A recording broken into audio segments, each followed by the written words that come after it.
एपटे जंगल निया रोकवाकू सचेतन सेपटे सहर निकट मुख्य रास्ता उपरकू आसिलाणी निया।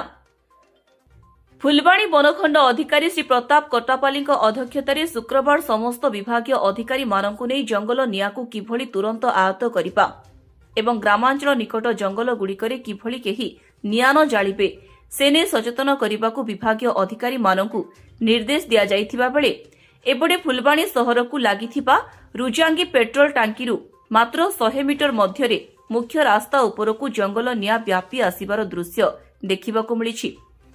ଏହି ସଚେତନ ନିମନ୍ତେ ବିଭାଗୀୟ ମୁଖ୍ୟ କାର୍ଯ୍ୟାଳୟ ସମ୍ମିଳନୀ କକ୍ଷଠାରେ ଏକ ସାମ୍ବାଦିକ ସମ୍ମିଳନୀ ଅନୁଷ୍ଠିତ ହୋଇଯାଇଛି। ଏଥିରେ ବନଖଣ୍ଡ ଅଧିକାରୀ ଶ୍ରୀ ପ୍ରତାପ କଟ୍ଟାପାଲି, ଏସିଏଫ୍ ସ୍ପେତାଲିନୀ ସାହୁ ଏବଂ ଉଦିତ ପ୍ରଧାନ ଜଙ୍ଗଲ ନିଆଁକୁ ଆୟତ୍ତ ନେଇ ବିଭିନ୍ନ ପନ୍ଥା ଆପଣାଇଥିବା ନେଇ ସାମ୍ବାଦିକମାନଙ୍କୁ ଅବଗତ କରିଛନ୍ତି। କନ୍ଧମାଳରୁ ବିରୁପାକ୍ଷ ନାୟକଙ୍କ ରିପୋର୍ଟ, ସ୍ୱାସ୍ତିକ ନ୍ୟୁଜ୍।